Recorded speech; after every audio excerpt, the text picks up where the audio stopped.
یہ خواہش کو معبود بنانا کیا، بس تھوڑا سمجھا دوں تاکہ یہ بات سمجھ میں آ جائے۔ خواہش کو معبود بنانے سے مراد یہ ہے کہ ہم تو کہتے ہیں اللہ ہمارا رب ہے، لیکن مانتے اللہ کی نہیں ہے، مانتے اپنے نفس کی ہیں۔ تو ہم نے نفس کی مان کر، خواہش کی مان کر، ہم نے گویا یہ اعلان کر دیا کہ زبان سے تو کہتے ہیں اللہ ہمارا معبود ہے، لیکن بات نفس کی مان کر کے ہم عملی طور پر اس کو معبود بتاتے ہوئے نظر آ رہے ہیں۔ تو اگر جنت چاہیے تو جنت سستے میں نہیں ملے گی۔ ام حسبتم ان تدخلوا الجنہ، کیا تم نے گمان کر لیا ہے کہ جنت میں داخل ہو جاؤ گے؟ اتنا ایزی ہے؟ اتنے سستے میں جنت مل جائے گی؟ اور اگر اتنے سستے ہی میں جنت کے ملنے کا معاملہ ہوتا تو تاریخ اٹھا کر کے دیکھو، 40 سال تک عشاء کے وضو سے فجر کی نماز غوث پاک نہ پڑھتے۔ جنت بہت مشکلوں سے ملا کرتی ہے، اور آسان سا نسخہ قرآن نے بتا دیا، نفس کی خواہش کو ترک کرو، اللہ تمہیں جنت عطا فرما دے گا۔ تو حضرت حاتم اسم رضی اللہ المولا تبارک و تعالیٰ عنہ نے عرض کیا کہ حضور، میں نے نفس کی پیروی کرنے کی بجائے میں نے نفس کی خواہش کو ترک کرنا یہ اپنی زندگی کا ماحول بنا لیا ہے، عادت بنا لی ہے۔ یہ میں نے پایا آپ کی صحبت کی بنیاد پر۔ تیسری بات، حضرت حاتم اسم رضی اللہ تعالیٰ عنہ عرض کرتے ہیں، حضور میں نے لوگوں کو دیکھا کہ مال جمع کرنے میں لگے ہیں، گنتے رہتے ہیں، اور مال کو جمع کرنے کی پوزیشن یہ ہے کہ صبح سے لے کے رات اور رات سے لے کر صبح تک اس فکر کے اندر رہتے ہیں کہ 2 کا 20، 20 کا 200، 200 کا 2 لاکھ، یعنی مال بڑھتا ہی چلا جائے، بڑھتا ہی چلا جائے۔ لیکن حضور مال میں بھی کماتا ہوں، لیکن جمع کر کے نہیں رکھتا، اللہ کے نام پہ خرچ کرتا رہتا ہوں، اللہ کے نام پہ خرچ کرتا رہتا ہوں۔ اور یہ میں نے آپ کی صحبت میں رہ کر قرآن سنا اور سیکھ کر کے میں نے یہ کیا۔ کیا قرآن کہتا ہے؟ قرآن کہتا ہے ما عندکم ینفد وما عند اللہ باق، جو تمہارے پاس ہے وہ ختم ہو جائے گا، اور جو اللہ کے پاس ہے وہ باقی رہنے والا ہے۔ تو میں روانہ کر دیتا ہوں اللہ کے پاس جو ہمیشہ باقی رہے۔ اے رسول اعظم صلی اللہ تعالی علیہ وسلم کے دیوانوں، اللہ والوں کی تعریف قرآن جو بیان کرتا ہے وہ یہی تو بیان کرتا ہے، وَمِمَّا رَزَقْنَاهُمْ يُنْفِقُونَ، یہ متقین کی جماعت ہے جن کی شان قرآن بیان کرتا ہے۔ الف لام میم ذالک الکتاب لا ریب فیہ ھدی للمتقین الذین یؤمنون بالغیب ویقیمون الصلاۃ وَمِمَّا رَزَقْنَاهُمْ يُنْفِقُونَ۔ اللہ والے جمع کر کے نہیں رکھتے، جو ہوتا ہے ضرورت بھر رکھ کر باقی اللہ کی راہ کے اندر خرچ کر دیا کرتے ہیں، اس لیے کہ وہ جانتے ہیں جو اللہ کے نام پہ خرچ کیا جائے گا وہ اللہ کی بارگاہ میں باقی رہے گا، اور ہمیشہ اس کا باقی رہنا قرآن سے ثابت ہے۔ تو عرض کرنے لگے حضور آپ کی صحبت میں رہ کر کے جذبہ سخاوت ہم نے پایا، اور مال جمع کر کے رکھنے کی بجائے مال اللہ کے نام پر خرچ کرنے کا جذبہ ہم نے اپنے اندر پایا، اور ہم کوشش کرتے ہیں کہ مال اللہ کے نام پر خرچ کرتے رہیں۔ اب یہاں میں آپ کو بتاؤں، بات جب خرچ کرنے کی آتی ہے تو آپ میں سے بہت سارے کہیں گے کہ ہم بھی خرچ کرتے ہیں، تو ذرا ٹھنڈے دماغ سے سوچیے گا، خرچ کیا کرتے ہیں، کتنا کرتے ہیں؟ سائل دروازے پر آئے، کل کا کھانا ہو تو دے دو۔ اگر ماہ رمضان کے اندر غریبوں کو کپڑا پہنانا ہے تو سستے والا کپڑا خرید کر غریبوں کو دو، جو آپ پہنتے وہ نہیں،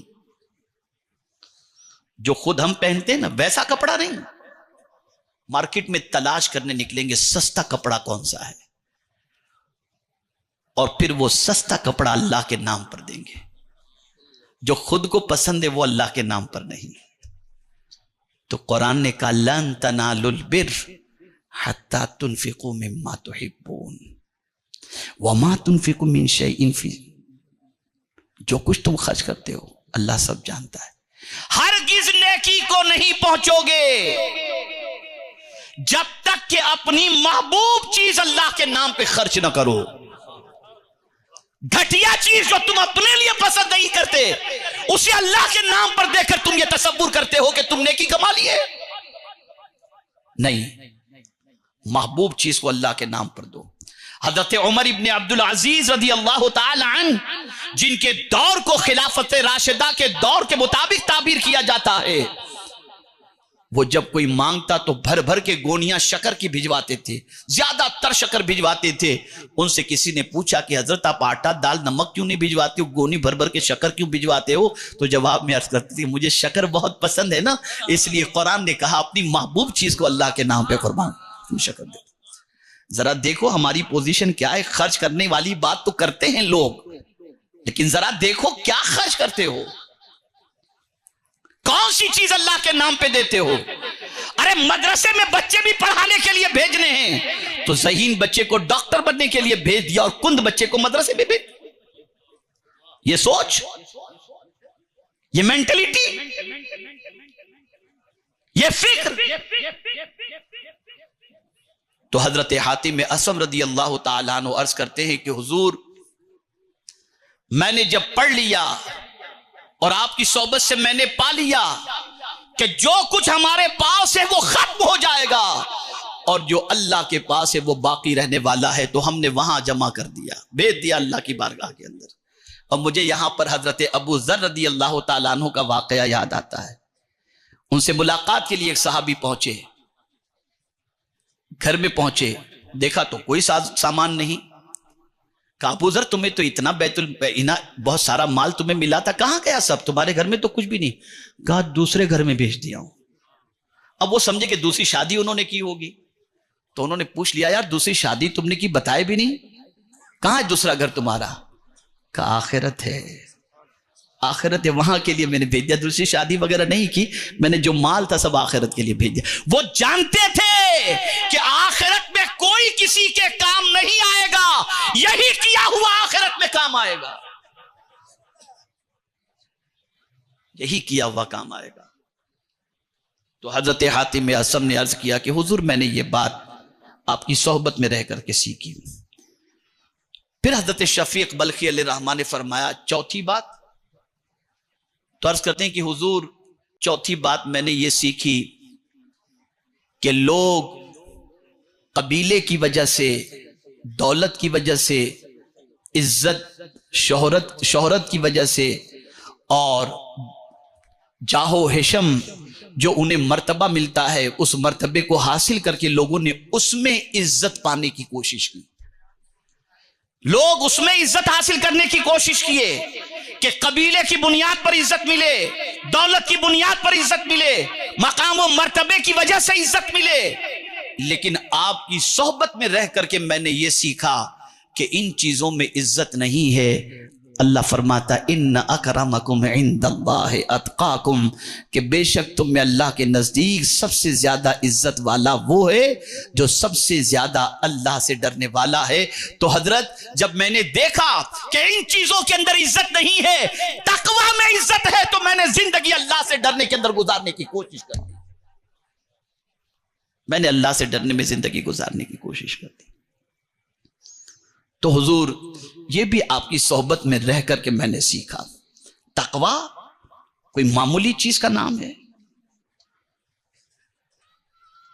ایک ہے تقوی اور قربان جائیے ایک ہے اتقا. کون ہے اتقا؟ صدیق اکبر رضی اللہ تعالیٰ. اور انہیں اتقا کسی اور نے نہیں، قرآن نے کہا وَسَيُجَنَّبُهَا الْأَتْقَى. جسے قرآن اتقا کہے اس کے اتقا ہونے میں کیا شک ہو سکتا ہے؟ اور غوث پاک رضی اللہ تعالیٰ عنہ کی شان میں بھی اعلیٰ حضرت کیا کہتے ہیں؟ غوث اعظم امام التقا والنقا. کوئی بھی اس وقت تک ولی ہو ہی نہیں سکتا جب تک کہ اس کے اندر ایمان کے ساتھ تقوی کی دولت موجود نہ ہو. اس لیے کہ ولی کی ڈیفینیشن اللہ نے بیان فرمائی الذین آمنوا وکانوا یتقون.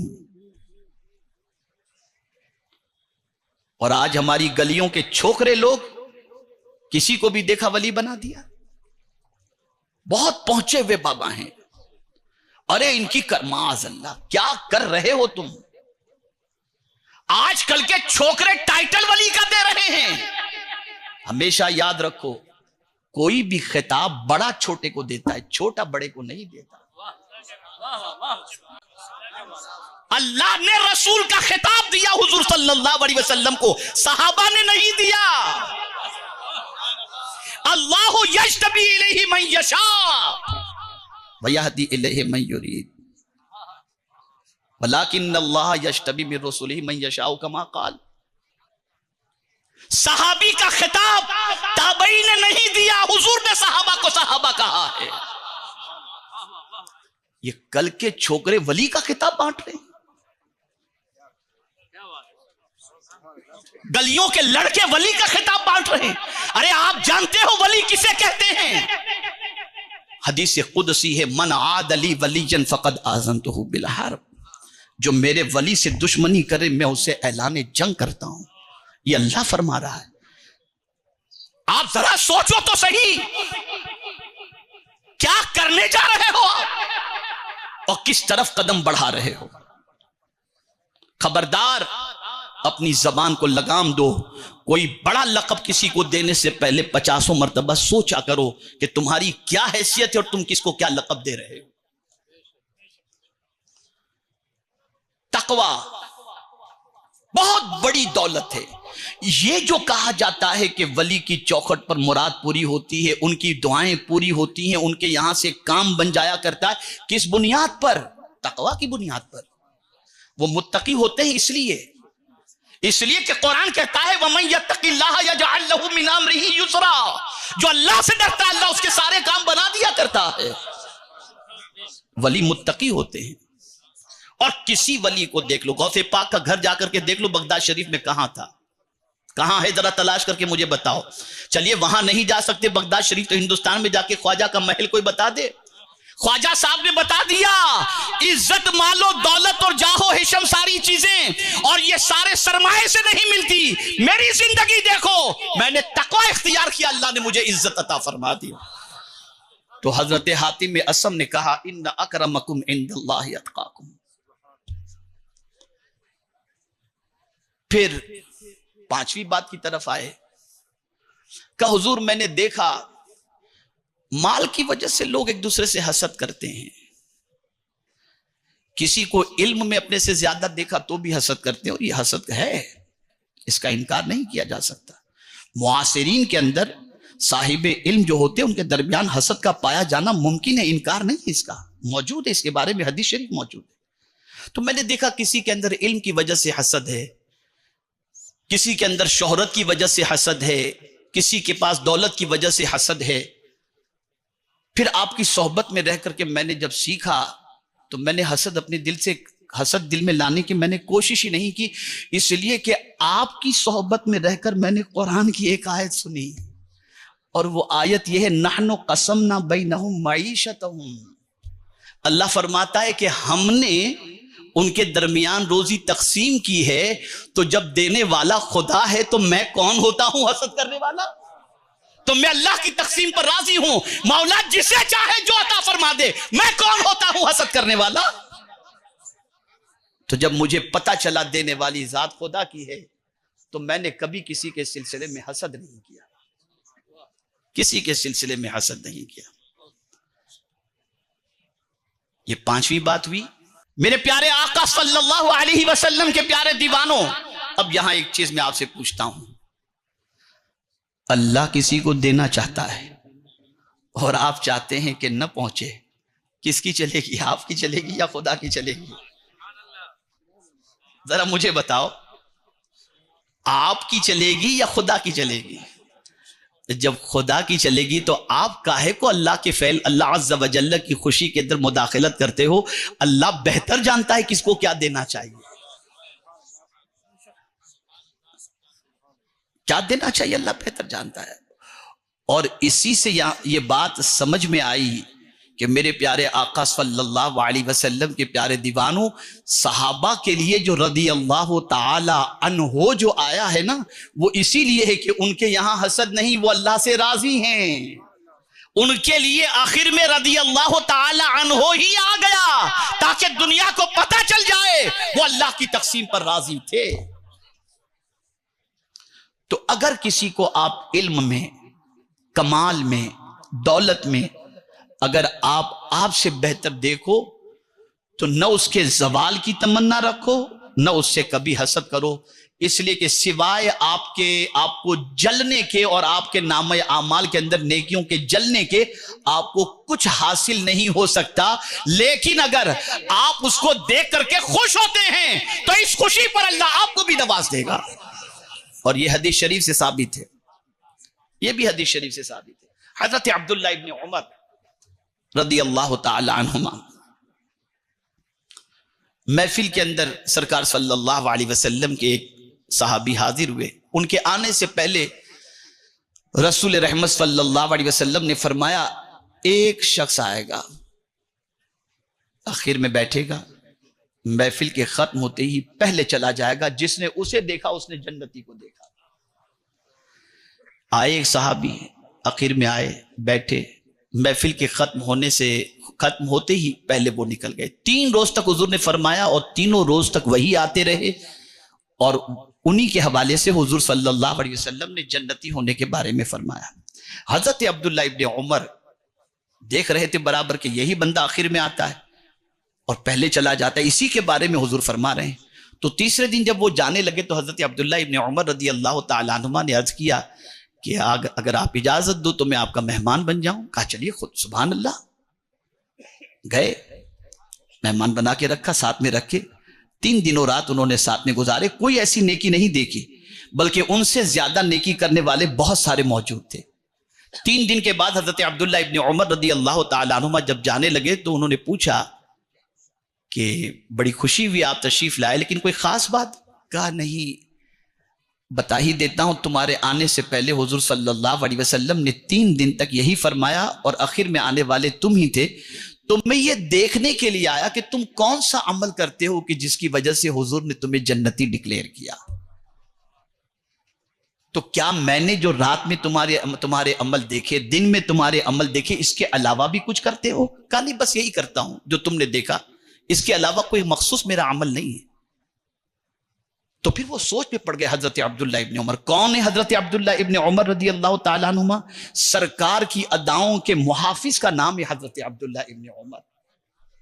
ایک ایک سنت کو چن چن کے تلاش کر کے اس پر انہوں نے عمل کیا. تو حضرت عبداللہ ابن عمر رضی اللہ تعالیٰ عنہما نے ان سے پوچھا اس کے علاوہ کوئی عمل؟ کہا نہیں، لیکن میری ایک عادت ہے. اب تم نے جب کہہ دیا کہ حضور صلی اللہ علیہ وسلم نے جنتی ڈکلیئر کیا تو بس میری ایک عادت ہے، ہو سکتا ہے شاید میرے آقا کو یہی عادت پسند ہو. کہا کیا عادت ہے؟ عرض کرتے ہیں کہ جب کسی مسلمان کو خوش دیکھتا ہوں تو اللہ کی بارگاہ میں دعا کرتا ہوں اللہ اسے اور خوشیاں عطا فرما،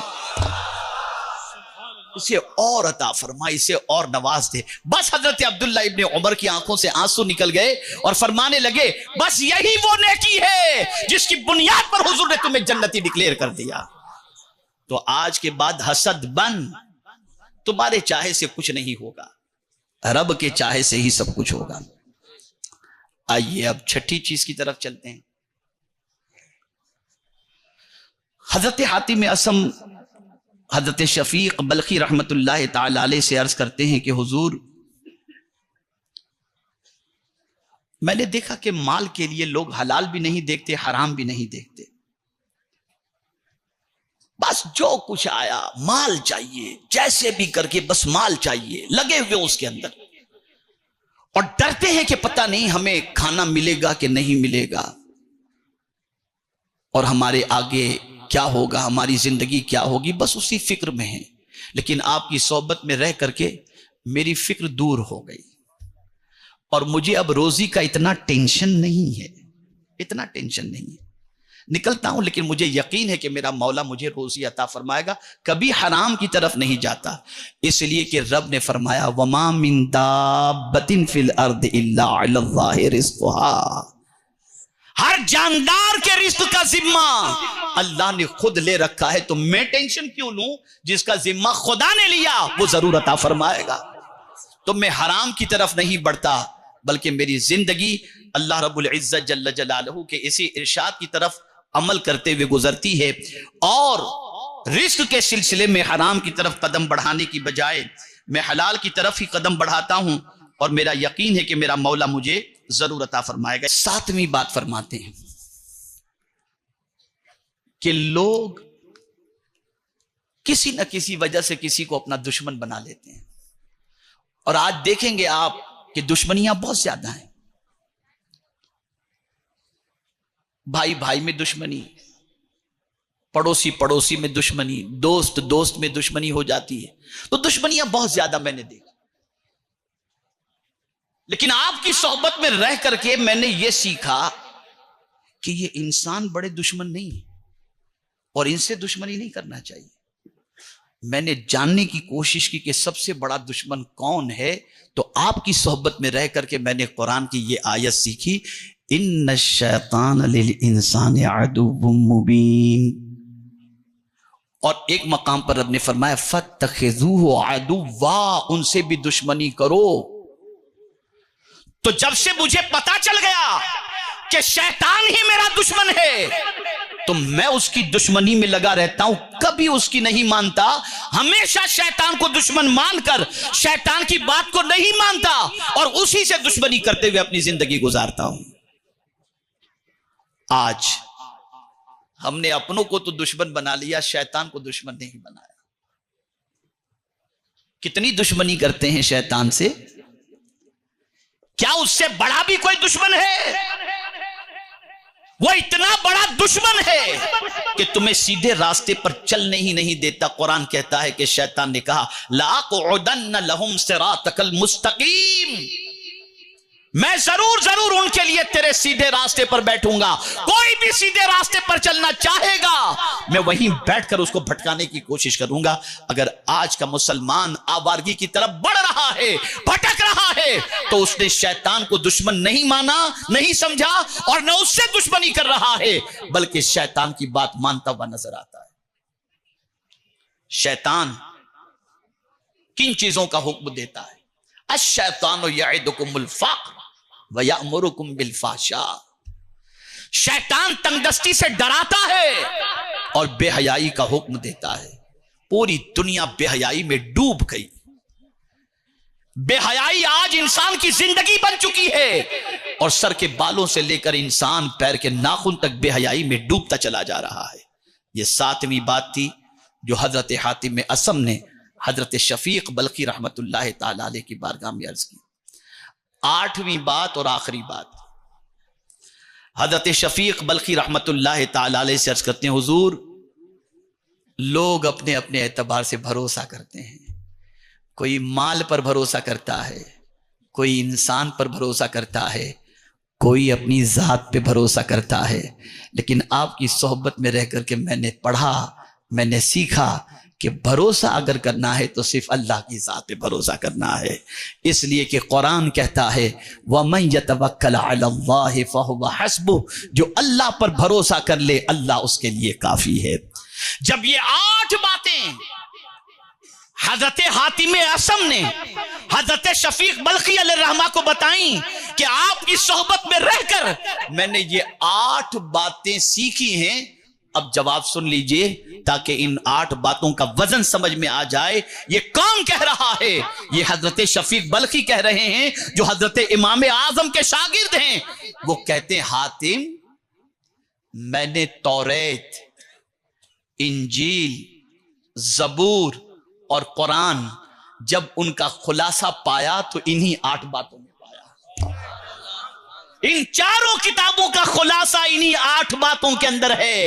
اے رسول اعظم کے دیوانوں، اگر یہ 8 باتیں اپنے سینے کے اندر محفوظ کر کے آج یہاں سے اٹھو اور اس پر عمل کرو تو آپ کا آنا، ہمارا آنا، سب کا انشاءاللہ کامیاب ہو جائے گا۔ اللہ رب العزت جل جلالہ آقا کریم رؤوف الرحیم علیہ التحیۃ والتسلیم کے صدقہ و طفیل مجھے آپ کو سب کو اللہ اور اس کے رسول جل جلالہ و صلی اللہ علیہ وسلم کے فرامین پر عمل کی توفیق عطا فرمائے، بری صحبتوں سے بچائے اور اچھی صحبت اختیار کرنے کی توفیق نصیب فرمائے۔ سنی دعوت اسلامی کا اجتماع صرف اسی لیے منعقد کیا جاتا ہے کہ ہم اپنی آخرت کو بھی سنواریں، اپنی دنیا کو بھی سنواریں، اور موجودہ دور کے بڑھتے ہوئے فتنوں کے سیلاب کے اندر عقیدے کے تحفظ کے ساتھ ساتھ اپنی زندگی کو قانون الہی اور قانون رسول صلی اللہ علیہ وسلم کے سانچے میں کیسے ڈھالیں، اس کو ہم سیکھیں۔ اللہ رب العزت جل جلالہ ہم سب سے وہ کام لے جس سے اللہ بھی راضی ہو اور اس کے رسول صلی اللہ علیہ وسلم بھی راضی